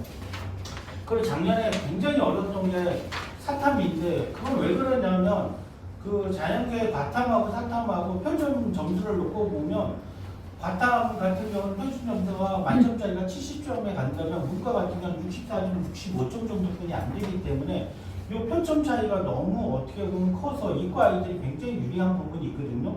그래서 작년 같은 경우에는 그래서 사탐을 굉장히 어렵게 출제하면서 표점을 거의 동일하게 70점 정도에 맞췄기 때문에 올해도 어려울 거라고 판단하는 것이 맞을 거라고 생각을 하시면 돼요. 그래갖고 사탐 나는 뭐 특히 제 스님들 같은 경우는 작년에 사탐을 했기 때문에 막 보면 지금 1등급 막 이렇게 나오는데 그것이 고착화된다고 생각을 하시면 안 되고 아이들한테 탐구 같은 경우도 지금은 이제 반드시 공부해야 할 때라고 하고 그 다음에 여름방학 때 탐구를 어떻게 잡을지 이 부분도 하셔야 된다고 보시면 되고요. 그리고 6월달 같은 경우 어떻게 뭐 어머님들 같은 경우는 이제 최악이 뭐 황금 내지 띠, 그 다음에 재수생도 올해 최고치라고 보시면 돼요. 지금 전체적 성고사는 41만 3,645명 전년도보다 28,250명이 증가했다고 보시면 되고 그 다음에 재수생도 제가 볼 때는 재수생이 줄어들 줄 알았는데 1,189명 정도 증가해서 전년도보다 3만 명 정도 증가했다고 보시면 되는데 그럼 점수로 놓고 보면 우리 아이가 수능이 2 정도 나온다 라고 하면 이게 100분위로 따지면 97 정도 나오거든요. 그러면 작년 같은 경우는 성경서관, 업무계열, 한양중앙, 경영계열, 경희, 호텔 관광학과죠. 이와이대 스크린텐 학부, 외대 LD 학부를 가는 성적이었다면 올해는 한 단계 정도는 떨어진다고 보시면 돼요. 그래서 한양대 중앙대 사회계열, 경희대 경영경제계열, 이화여대 경영계열, 한국외대 경영계열. 그럼 선생님 3등급 4개면 어떻게 돼요라고 얘기한다면 작년도 3등급 4개면 그래도 건대 경영 뭐 이런 데를 노릴 수가 있었는데 올해 같은 경우에는 제가 볼 때는 건대 같은 경우는 인문계열, 세종대, 국순대단이라고 하죠. 국순대단은 어떻게 보면 이제 경영경제계열 이렇게 된다라고 생각을 하시면 돼요. 그래서 지금 나오는 아이들 이렇게 성적들 보면 전체적으로 합이 12가 넘는 학생들이 있는데 이런 학생들 같은 경우에는 저희 아이도 지금 첫째 같은 경우에는 2, 3, 3 나왔거든요. 6월. 그런데 치고 올라가고 하더니 첫째 같은 경우에는 어떻게 보면 전체적으로 수능을 5개 틀렸으니까요.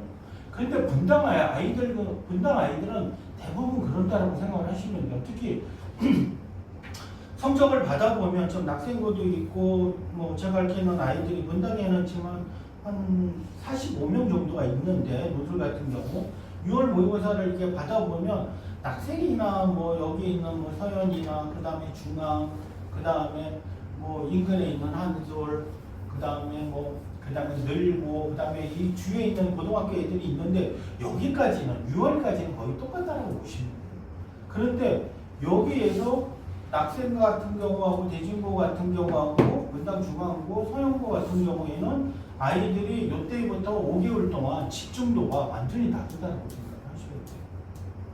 그러니까 학교 자체가 대진고 같은 경우도 물어보면 선생님 우리 학교 대진고 같은 경우는 거의 수업 안 하고 아이들한테 자율권을 주고 수능에 집중하게 낙생 같은 경우도 마찬가지예요. 그런데 우리 요 대진고하고 낙생 같은 경우에는 어떻게 보면 이제 그 사립고등학교잖아. 영동여고도 영동여고도 아마 사립고등학교일 거고. 근데 공립들은 그걸 하지를 못해요.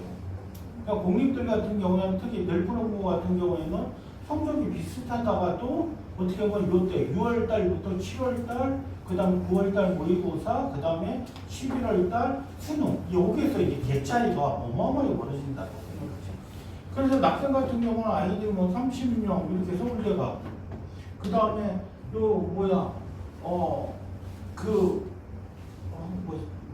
어디지? 그러니까 사형부 같은 경우도 10에서 15명 정도 수시로 가고. 그래서 이제 보면 낙생부 같은 경우는 2명이 수시로 가고 28명이 정시로 갔다라고 보시면 돼요. 근데 임금 같은 경우에는 반반 정도. 그러니까 수시로 반을 보내고 정시로 반을 보냈다라고 보시면 돼요.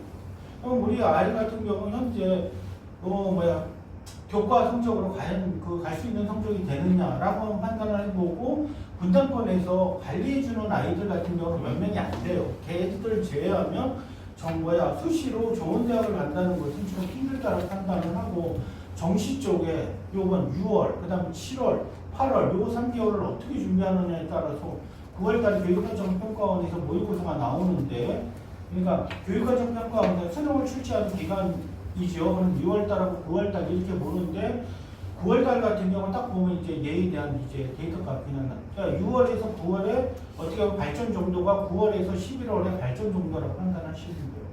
그래서 원서 쓸 때 6월에서 9월에 발전 정도를 보고 얘가 수능에 이 정도 될 거다. 그러면 학생부 교과나 종합이 살아있는 분들은 교과하고 종합을 어느 정도 수능 부담 높은 대학을 써야 되니까요. 그리고 논술 같은 경우는 이렇게 어떻게 보면 짜는 것이 가장 좋은 전략이죠. 그런 측면에서 6월달 같은 경우, 이번 같은 경우는 기준점이라고 보시고 6월에서 7월 10일 날 이거는 이제 교육청에서 모의고사를 내는데 그래도 교육청 모의고사나 수능이나 그렇게 크게 차이는 없으니까 이 변화를 보고 보통 보면 그 6월달 모의고사를 놓고 볼 때 그 재수생들은 6월달 모의고사가 거의 피크일 가능성이 높고 여기서 어떻게 보면 이제 좀 더 치고 올라가려고 재수생들은 이제 노력을 해야 되지만은 대부분 이렇게 전체적으로 놓고 볼 때는 피크일 가능성이 좀 높다고 보시면 되고요. 재학생들은 최악이라고 보셔야 돼요. 6월달 모의고사. 6월달 모의고사가 5월달 같은 경우 아이들이 공부를 거의 못하고 내신 대비하고 그 다음에 5월달에 또 뭐 여학생들도 그렇고 남학생들도 그렇고 졸업사진 찍는다고 하고 그다음 운동회 그다음에 수행평가도 5월달에 다 몰려갖고 하고 이러다 보니까 재학생들 같은 경우에는 6월을 그 시험을 대비를 거의 못하고 그냥 있는 데에서 시험을 보기 때문에 그것이 아이들의 가장 어떻게 보면 낮은 점수라고 판단을 하고 이때부터 수능을 어떻게 대비시켜갖고 어떻게 보낼 것인가를 어머님들이 이제 정확하게 판단하시는 것이 필요하다라고 생각하십니다. 게다가 올해는 좀 경쟁률이 좀 높아지니까 이 부분에 대해서 좀 신경을 쓰셔야 되고요. 전체적으로 지금 6월달 같은 경우는 수시 6회를 어느 정도 결정을 지금 하고 9월 모의고사를 보고 이제 완전히 확정을 하는 것이죠. 그래서 이때는 우리 아이가 정시로 갈 것인지 정시를 만약에 목표를 한다면 수시는 어떻게 보면 여자분들은 논술 같은 경우에는 일주일에 한 번 와갖고 배우는 거니까 다른 애들 교과나 종합 같은 경우에는 옛날에 면접 대비해야 되고 자소서 써야 되고 그 다음에 수행평가 학교에서 수행평가 엄청나거든요.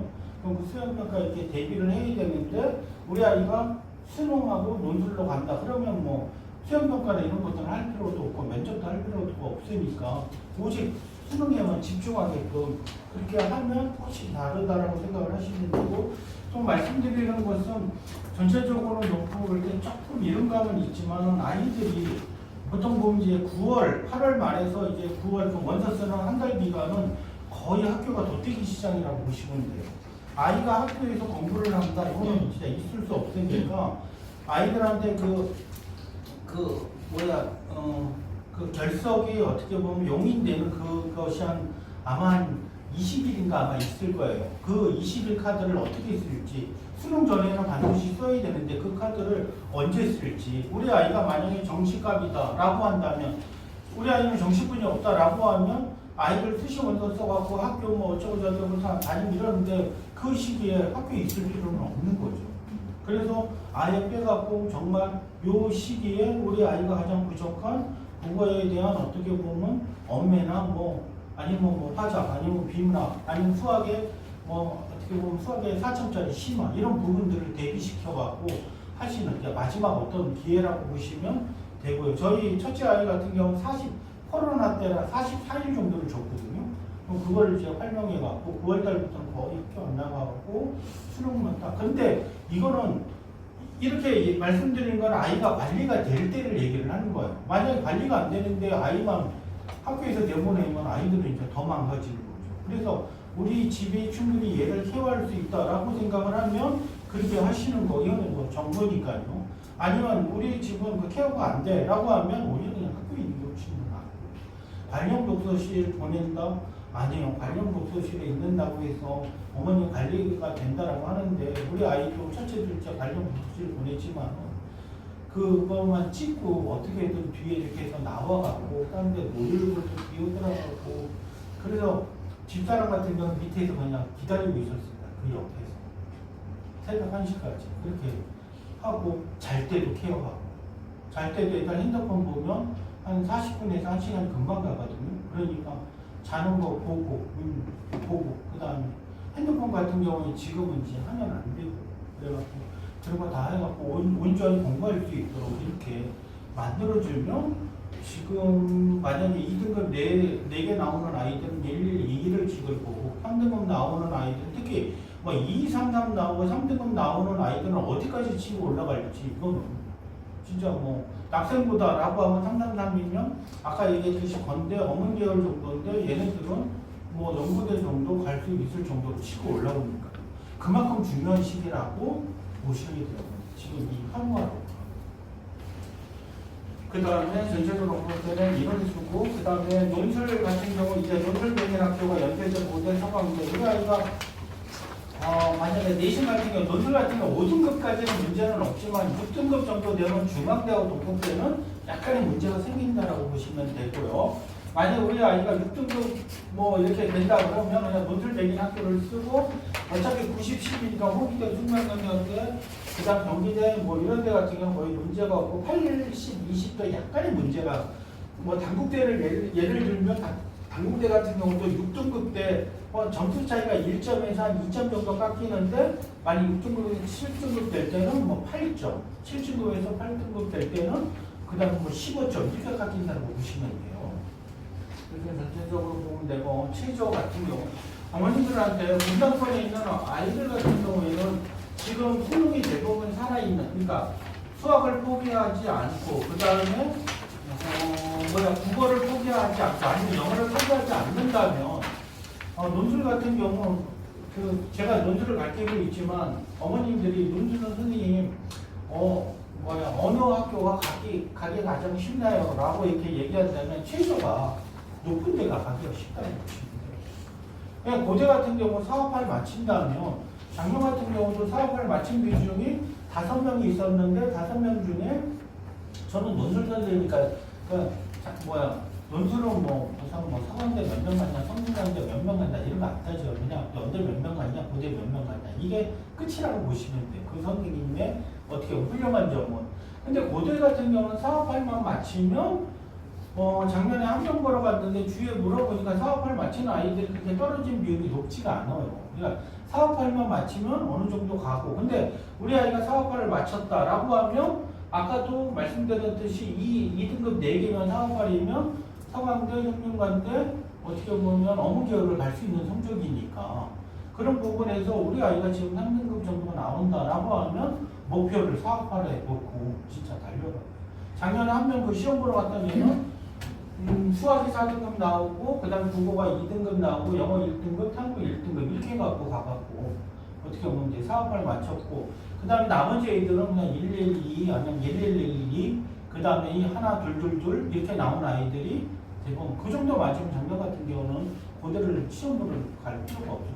그러니까 목표를 어떻게 보면 우리 아이는 사업판에 맞춘다 이렇게 생각을 하고 3학 6인 학교에 있어 성균관대하고 서강대는 3학 7인데 성균관대는 3점을 인정해 주기 때문에 여기 같은 경우에는 보통 보면 아이들이 한 30%는 살아. 그러니까 60대 1이다 30% 정도 살아남는다면 한 23대 1 정도가 된다고 보시면 되고 3학년에서 가장 가기 쉬운 데는 중앙대라고 보시면 돼요. 다만 중앙대도 영어 2등급이 1등급으로 올렸기 때문에 조금 경쟁률이 좀 올라갔거든요. 원래 오리지널 3학 6이면 중앙대 같은 경우 보통 50대 1이면 5대 1 정도가 됐거든요. 그 다음 작년에 3학 6이었던 데가 이화여대인데 이화여대 같은 경우는 중앙대보다는 조금 떨어지는 학교라 이대 같은 경우에는 10%가 그러니까 50대 1이면 보통 그 이화여대는 40대 1이고 그 다음에 살아남는 아이들은 한 4대 1 정도 어머니를 예를 들면 그럼 4명 중에 내가 1등만 하면 가는데 보통 보면 4명 뭐 작년에 연주 말 들어보면 온 애들 중에 그 시험 시간이 100분인데 2명은 30분만 돼도 푹 쓰러진다는 거죠. 그리고 한 명하고 두 개하고 크게 경쟁하고 자도 내가 쟤를 이겨야지 하면서 열심히 썼는데 자기도 열심히 썼고 걔도 열심히 써갖고 2개 냈는데 자기는 예비 1번을 받은 거죠. 그런데 나중에 이제 추합이 돌았는데 걔는 다른데 높은 대학이 된 거죠. 추합으로. 그래서 이화여대는 최저를 맞추는 게 문제가 있는데 그런 이화여대가 올해는 2학으로 바뀌면서 아마 올해 같은 경우는 경쟁률이 작년에 40대 1이었다면 올해는 80대 1 정도 간다고 보시면 돼요. 그래서 작년에 저희 학원에서 이화여대 한 4명 정도 가고 그 다음에 중앙대는 잘 안 쓰려고 해서 중앙대는 작년에 한 3명 정도 썼는데 그냥 3명 다 합격을 했다라고 보시면 되고요.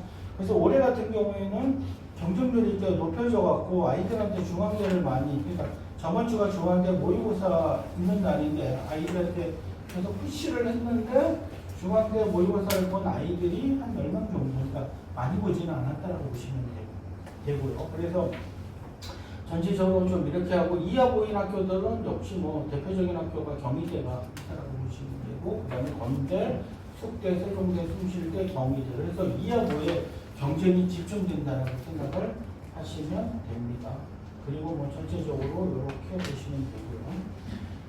경쟁률 같은 경우 보시면 되고 그 다음에 요거는 이제 나이에 맞는 어떻게 보면 논술 대학을 찾는 것인데 아이들 같은 경우 어머님들은 우리가 논술이 46군데 대학을 실시하고 있는데 우리는 선생님 우리 아이는 논술을 잘해요 이렇게 하는데 이 말은 사실 잘못했다고 생각을 하시겠죠. 그러니까 논술이라는 것은 제가 논술을 15년, 20년을 하고 있지만은 논술 같은 경우는 딱 자기 학교에 맞는 문제 유형이 있다고 생각을 하셔야겠죠. 그러면 옛날에 봤던 우리가 이런 것들을 본고사라고 하는데 그냥 논술 본고사라고 생각을 하셔야 돼요. 그러니까 우리 아이는 선생님 우리 아이는 그 서강대 뭐 잘 써요. 그러면 남부지 대학을 잘 쓸 것인가 라고 했을 때 서강대 잘 쓰는 아이들이 경기대를 시험을 보러 간다면 경기대 떨어진다는 거죠. 왜? 문제 유형이 다 다르다는 거예요. 경기대는 그러니까 제가 뭐 어머님들이 오시면 경기대 좀 이렇게 가장 낮은 경기대는 갈 수 있지 않을까 이렇게 얘기하는데 경기대가 논술 시험 문제로 따지면 거의 탑 3위권 어려운 학교로서 탑 3위권이라고 보시면 되고 아이들이 문제를 보면 접근하기가 굉장히 까다로운 문제입니다. 그러니까 학교마다 굉장히 어렵게 내는 학교가 있고 그 다음에 학교마다 내는 영역이 있어요. 그러니까 학교마다 그게 다 다르기 때문에 아이들한테 이런 모든 것들을 다 하라라고 하면 안 됩니다. 그러니까 서강대를 예를 들면 서강대 같은 경우에는 생윤하고 사문에서 문제가 출제된다라고 보시면 돼요. 인문사에서. 근데 경영경제계열은 우리가 흔히 해서 경제를 배우지 않으면 이거를 할 수가 없다라고 보시면 돼요. 그러니까 이게 완전히 차이가 있다라고 보시면 되고 성균관대 같은 경우는 생윤하고 윤사를 하지 않으면 접근하기가 굉장히 어려워. 그러니까 우리 아이가 탐구를 할 때 그 탐구하는 걸 보면 알죠. 그런 부분에서 하고 고려대 같은 경우는 문제 해결 능력이 그러니까 추론 능력이 뛰어난 아이들이 고대를 잘한다라고 보시면 되고 외대 같은 경우에는 그냥 누구나 할 수 있는 그러니까 외대는 문제가 워낙 쉽기 때문에 얘네들은 문제를 어떻게 보면 디테일성에 주목하는 학교거든요. 그러니까 단어에 받침이 있느냐 없느냐 이런 것들 때문에 외대 같은 경우에는 사실 한 2개월 정도만 외대를 준비한다면 누구나 합격할 수 있는 학교라고 보시고 그러니까 논술 문제가 쉬운 학교가 있고 어려운 학교가 있고 그 다음에 영역이 다른 학교들이 있기 때문에 그런 부분에서는 그 아이한테 맞게끔 좀 찾아주는 것이 가장 중요하다고 생각하시면 되고 특히 영어 1등급이 나온다라고 하면 무조건 이화여대, 그 다음에 연세대, 그 다음에 한국외대 이런 데를 시험을 보면 좋고요. 통계 자료하고 영어 지시문하고 풀이 논제가 나오는 것이 연세대이기 때문에 연세대는 토탈 다 잘해요. 그래서 연세대는 장인애들이 논술이라고 하지 않고 단면적 사고평가라고 해요. 그러니까 논술의 유형을 우리는 논술의 일정 우리가 이렇게 얘기하지만은 연대는 다면적 사고 평가 시험이라고 이렇게 얘기를 하기 때문에 아이들이 사고의 영향이 어느 정도 되는지에 따라서 굉장히 문제 자체가 우리가 흔히 얘기할까 로지컬적이라 그러니까 논리적이라고 보시면 돼요. 연대를 어떻게 얘기하면 우리가 이제 법학 그 시험 중에 그 리트 시험이라고 있는데 그 리트 시험하고 똑같다라고 보시면 돼요. 다만 거기에 수학이 붙고 거기에 실험이 붙는다라고 생각을 하시면 되고요. 그래서 그런 부분에서 굉장히 논리적인 아이들이 연세대에 대한 접근도가 좋다라고 보시면 되고 우리 아이가 수학이 확통이 3등급이 넘는다. 그러면 무조건 상경비요. 그러니까 수리 논제가 나오는 인문계 수리 논제는 굉장히 쉽거든요. 그러면 아이들 같은 경우 물론 한양대 상경은 좀 어려워요. 한양대 상경은 수원, 수투, 그 다음에 확통까지 나오기 때문에 우리 아이가 인문계 쪽에 수학이 2등급에서 1등급 나온다. 그러면 한양대 상경, 그 다음에 건대 인문사회 2, 그 다음에 이화여대 인문 2 이쪽을 공략을 하는 거고요. 우리 아이가 만약에 완전히 수학이 뛰어나지는 않지만은 확통이나 이런 쪽을 잘한다라고 하면 중앙대 경영경제 계열, 그 다음에 경희대 사회, 그 다음에 숭실대 경사 이런 쪽을 이제 공략하면 오히려 더 쉽게 합격할 수가 있죠. 왜냐하면 경쟁률도 그만큼 떨어지고요. 그래서 요거는 전체적으로 어머님들이 한번 보시면 되고 하나의 샘플링을 했는데 요거는 이제 저번주에 본 중앙대 문제인데 재시문 가화라는 특별한 대상이나 상황이 서로 비교되는 다양한 모습이 나타납니다. 그러니까 여기서 이제 문제의 초점은 특별한 대상이나 상황이 서로 비교되는 다양한 모습이죠. 이것에 대해서 재시문 가나 가라에서 화제가 비교를 통해 발견한 차이점과 이로 인해 깨달은 것 해갖고 중앙대 같은 경우에는 요 지점만 바뀐다라고 보시면 돼요. 그러니까 요 통해 발견한 차이점과 요것을 통해서 깨달은 것, 요 지점만 딱 바뀔 때 포맷은 똑같다라고 보시면 돼요. 30년 동안. 그러니까 이런 문제들 같은 경우에는 얼마나 저 문제에 대해서 우리 아이가 얼마나 똑똑한가 이 문제가 아니라 우리 아이가 중앙대 시험 문제, 저 포맷이 똑같은 걸 얼마나 풀었느냐 얘 싸움이라고 보시면 돼요. 특히 재수생들한테 제가 와갖고 저희 그 분장 같은 경우는 재수생이 절반 정도가 되는데 물어보면 작년에 수시 못 썼니 그러면 논술 썼어요. 그럼 논술 어디 썼니 그러면 어디 썼어요 라고 이렇게 얘기하면 중앙대 그래 그럼 중앙대는 1번, 2번, 3번 이렇게 문제가 되어 있거든요. 그럼 중앙대 1, 2, 3번은 언제 문제를 몇 번 케이스를 풀고 갔니? 그러면 대부분 얘기하는 게 2케이스에서 3케이스를 문제를 풀고 갔다고 얘기를 하죠. 대부분. 그러면 이제 대형 강의 있는 데에서는 저도 아까도 말씀한 재정반 나가는데 재정반 같은 경우는 아이들 인원수가 40명에서 60명이 들어와요. 그런 부분에서 얘네들을 수업을 하면 그 대부분 오리지널 어떤 텍스트를 주는 것이 아니라 논술 시험 문제, 성균관대에서 한 문제, 경희대에서 한 문제, 여기서 한 문제니까 딱 떨어지는 7번 가기를 하면서 딱 떨어지는 문제를 주는 거죠. 그럼 얘네들도 처음에는 3월달부터 논술이 2월, 3월에 오픈을 하는데 2월, 3월, 4월, 5월, 6월, 7월 잘 듣다가 이제 8월달부터는 얘네들이 이제 원서 쓰는 대학들이 결정이 되는 거죠.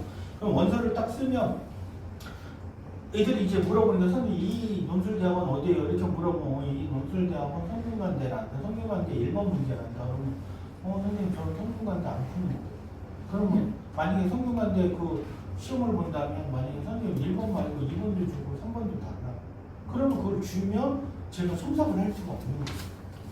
그리고 공통 강의를 할 수가 없고 그러니까 개별적으로 봐주지 못한다는 어떤 한계가 있는 거죠.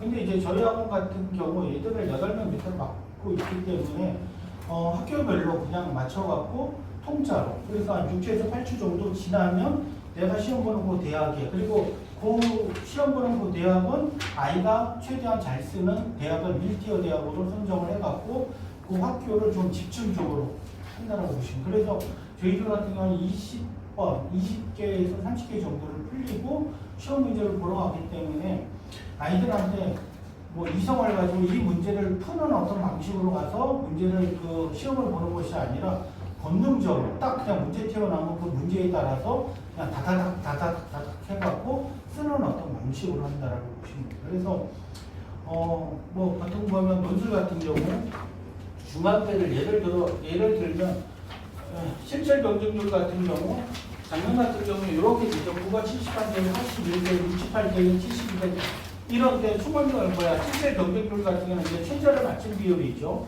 17.8대, 20.7대, 13.8대, 14.5대, 15대 1, 12.5대 1 이렇게 해갖고 확실히 어문 계열이 좀 낮고 사회 계열은 조금 높고 이렇게 된다라고 보시면 되는데 얘네들의 점수를 놓고 보면 점수는 지금 뭐 역사학과 같은 경우 여기 역사학과 독일어는 80.4 그 다음 프랑스학과 79.2 러시아학과 78.2 그 다음 일본학과 84 하고 점수가 이렇게 또 이렇게 나와 있는데 점수가 이제 이 정도가 어떻게 보면 이제 논술 전형의 합격 점수라고 보시면 되는데 이 점수 같은 경우 내가 만약에 중학교 논술을 보고 중학교 논술을 한 20페이지 풀고 갔다라고 하면 적어도 84에서 85점 정도는 나온다는 거예요.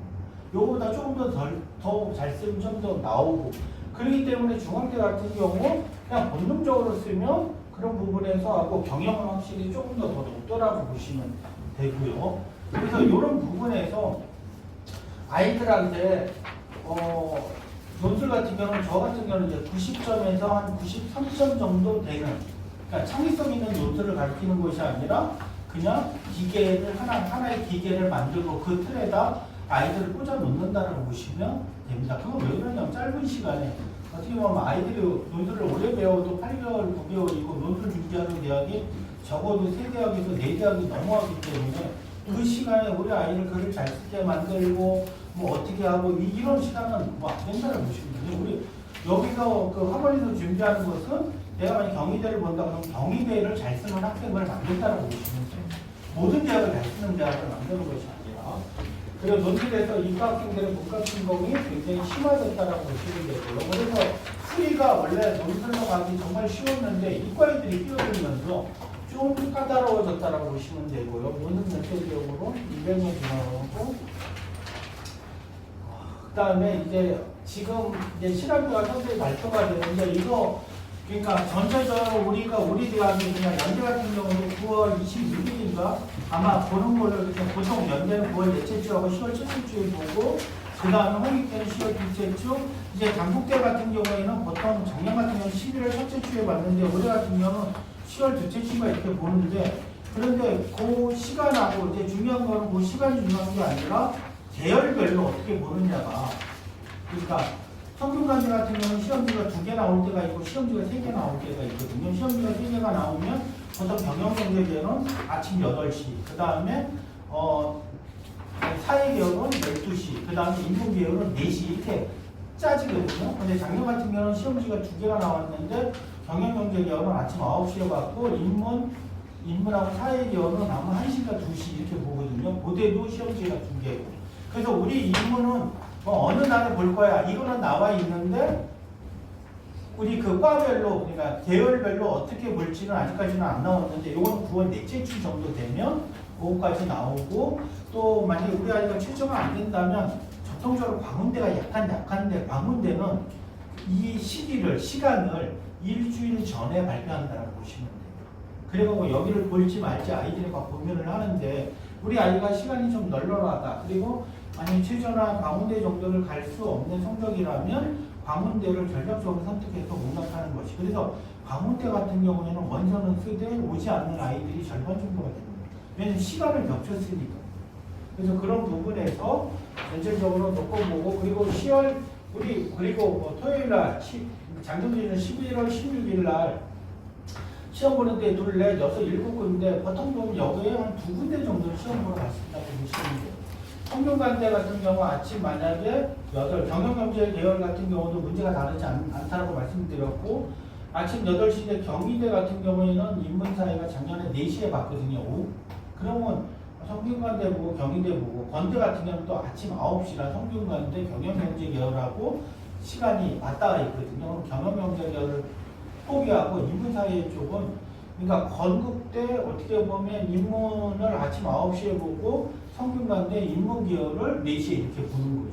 그래서 보통 요때 그러니까 토요일 일요일 토요일 그 다음 주 토요일 일요일이 대부분 논술 시험이 뭉쳐 있기 때문에 이렇게 하고 우리 아이는 선생님 체력이 약해요 라고 하면 요거는 조금 하고 이건 조절을 하고 그 다음에 만약에 논술 6군데를 선생님 저희 아이는 논술 6군데를 쓴다라고 하면 논술 쓰는 학교 중에 한 군데 정도는 미리 예행 연습을 시키는 것도 나쁘지는 않다라고 보시면 돼요. 그래서 연대가 경쟁률이 굉장히 높은 거는 정말 연대를 초점을 맞춰갖고 논술 쓰는 학생들도 있지만 내가 한번 미리 경험을 한번 해보기 위해서 그래서 홍익 때 올해는 당국대도 있고 홍익 때도 있고 연세대도 있으니까 그리고 또 연세대 같은 경우는 예를 들면 가장 시험 보기 최악인 학교라고 보시면 돼요.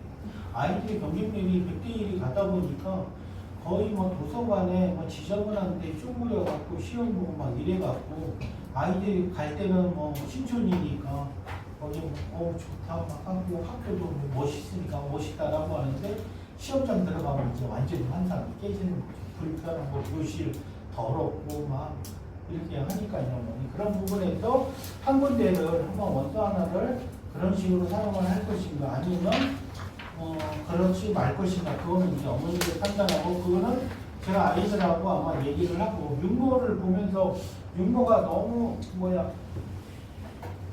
이게 너무 쉽게 출제가 되면서 아이들이 좀 이 출렁임이 좀 컸기 때문에 7월 모의고사를 보고 어차피 9월도 모의고사를 보고 원서를 쓰기 때문에 그 원서를 보고 아이들하고 이제 좀 더 얘기하고 이제 확정하는 방식으로 그렇게 진행할 것입니다. 그래서 성공을 표시 입시 샘플 작년도에 원서를 집어넣은 건데 한 두 가지만 보면 얘 같은 경우에 일반고 1.6이고 수능 2인데 얘 같은 경우는 작년에 고려대 논술, 성균관대 논술, 한양대 이랬는데 얘가 작년에 이화여대 같은 경우는 이제 학교 통지서가 먼저 날라온 거죠. 근데 이화여대 같은 경우 학교 통지서가 날라오면 이거는 무조건 면접이 없기 때문에 그냥 무조건 가야 돼요. 학교를. 그러니까 면접이 없이 서류 전형으로. 근데 아이 같은 경우에는 수능도 어떻게 보면 이대를 가는 것보다 더 초과하게 시험을 봤고요. 왜냐면 국어 2, 영어 1, 수학 2, 생명 1 이 정도 나오면 연구대 정도로 갈 수 있는 정시감인데 그래갖고 이대에서 오라고 하니까 뭐 집에서 난리가 나가지고 뭐 어떻게 할 수가 없는 거죠. 그러니까 아이 같은 경우에는 막 시험 하다가 얘 같은 경우는 작년에 이제 고려대를 이제 간 학생인데 그래도 고려대를 갔는데 고려대도 화가 나갖고 막 그냥 왜냐면 어문계열인데 얘는 고려대 사회계열 고려대는 경영경제 그 다음에 어떻게 보면 연대 같은 경우는 사회계열 정도로 갈 수 있는 수능을 봤는데 그런 부분에서 어머님들이 원서를 쓸 때 일괄 합산하고 일괄 합산은 면접이 없다는 거고요. 그 다음에 면접이 이때 수능 전에 보는 면접들이 있거든요. 그러니까 면접이 수능 이후에 보는 면접이 있고 수능 이전에 보는 면접이 있는데 수능 이전에 보는 면접을 봤다가 수능 대박 나면 수능이 잘 나오면 완전 그래서 어떻게 보면 학생부 교과나 종합시험 때는 정말 조심해서 써야 된다라고 생각을 하시면 돼요. 우리 아이는 여기로 그러니까 학생 교과나 종합 우리 아이는 이것보다는 더 뭘까 이렇게 생각을 하는데 그거는 조금 어머님들이 과연 그럴 것인가. 그래서 제가 6월에서 7월 그 다음에 9월 이 모의고사에 추이를 보고 원서를 쓰라는 것이 그런 부분이 있다라고 보시면 되고요. 전체적으로 이 학생 같은 경우는 자꾸 학교에서 뭐 분단권도 그렇지만 오늘 뭐 점수가 안 되면 막 밑에 있는 넌 안 된다. 뭐 5등급, 6등급이면 선생님 수시는 써야 될 것 같은데요. 라고 하면 뭐 순천향대 학종 그 다음에 한신대 교과 뭐 5번 이런 식으로 호소대 교과 이런 식으로 쓰는데 지금은 순천향대 호소대 한신대 이런 데는 미달이라고 보시면 돼요. 정시 때도. 그리고 이런 데는 정시 때는 가니까 이런 데 원서 쓰지 말고 차라리 이런 거 쓸 거면 차라리 논술로 그냥 몇 군데를 더 해갖고 하는 방향. 그러니까 미달되는 학교는 쓰지 않는 것이 좋은 거죠. 그래서 지금은 미달되지 않는 학교의 컷이 강남대, 수원대, 명지대까지는 미달이 안 되고 그 밑으로는 미달이라고 보시면 돼요. 그리고 차라리 이런 데 보낼 바에는 그냥 국립대를 보내고 그 다음에 어제도 제가 상상을 한 4건 정도를 했는데 어머님들이 막뭐 우리 아이는 원주를 뭐 어쩌고 저쩌고 이렇게 막 하는데 아이들 같은 경우에는 성적이 어느 정도 정시값이 어느 정도 나오는데 아까도 말씀드렸듯이 어느 정도 잘 나오는데 아이가 아이가 2등급 4개 정도를 맞았는데 뭐 어머님은 우리 아이는 뭐 건대 정도만 가면 좋겠어요 이렇게 얘기하는 어머님들이 있으니까 어머님들이 성적에 대한 그것을 잘 모르는 거죠. 그러니까 모르면 컨설팅을 받는 것도 나쁘지는 않고요 아이 성적으로. 근데 지금 그런 부분에서 원서를 어떻게 보면 이제 그 학생부 교과는 종합 같은 경우에는 그러면 아이가 수능으로 건등하니까 그거보다 약간 높은데 그 인근에 있는 학교를 쓰려고 하는데 그런 부분에서 그래서 그 부분하고 그 다음에 우리 아이가 한 3, 3, 4, 4 정도 된다라고 하면 전에도 한번 말씀드린 적이 있는데 작년 같은 경우에는 진주교대 같은 경우에는 5등급 때도 들어갔다라는 소문이 있고 부산교대도 그렇고요. 차라리 그냥 건대, 동대 이런 데 보내는 이 교대를 보내는 게 낫지 않을까 저는 그런 생각이 사실 들거든요. 요즘은 교대 가기가 정말 좋은 그리고 교대 가갖고 선생님들이 적응을 못 해갖고 들어갔다가 거의 30%에서 40%는 그 학교 선생님이 됐다가 30에서 40%는 워낙 나오는 비율이 좀 높아졌다는 얘기를 하는 거죠. 왜냐하면 월급도 조금 박봉이고 그 다음에 일은 힘들고 하다 보니까 그리고 주위에 이렇게 비교하다 보니까 그런데 남학생도 그렇고 여학생도 그렇고 막 어머님들이 뭐 취업 걱정하고 뭐 그런데 사실 교대는 취업도 공무원으로 따지면 7급보다 조금 더 높은 직급이거든요. 보통 우리가 7급하고 그 교원 같으면 월급으로 따지면 7급 10호봉 정도를 주거든요. 그러니까 6급보다는 약간 아래고 7급보다 6.5등급 정도라고 보시면 돼요. 그래도 전체적으로 나쁘지는 않는데 이런데 단국대 막 이런 데 보내는 교대가 낫지 않나요? 안 그런가요? 그런 부분에서는 어떻게 보면 희망이고 그 다음에 인근에 있는 좀 막 강남대, 막 수원대 이런 데 보내는 이 국립대 보내는 게 지금 국립대도 어머니 경북대, 경상대 그러니까 경북대 같은 경우도 그 대구에 있는 그 경북대는 경쟁률이 높지만 경북대도 상주에 있는 경북대는 굉장히 미달되는 학교도 있고 점수가 굉장히 낮죠. 그리고 충북대 같은 경우도 이제 한국교통대라는 공립대하고 통합이 되거든요. 한국교통대 같은 경우는 정통적으로 미달이 굉장히 많이 나는 학교인데 차라리 한국교통대를 지금 보내면 충북대에 딱 그것이 통폐합되면서 충북대를 받을 수 있거든요. 근데 작년에 아이들한테 너희들 점수 이렇게 되면 차라리 그냥 한국교통대에 가라. 그러면 어차피 이제는 충북대가 나오는 거니까 차라리 그런 게 낫지. 인근에 있는 수원대 이런 데 가면 그리고 그런데 충북대 간 다음에 그 다음에 대학원은 쉽게 갈 수가 있거든요.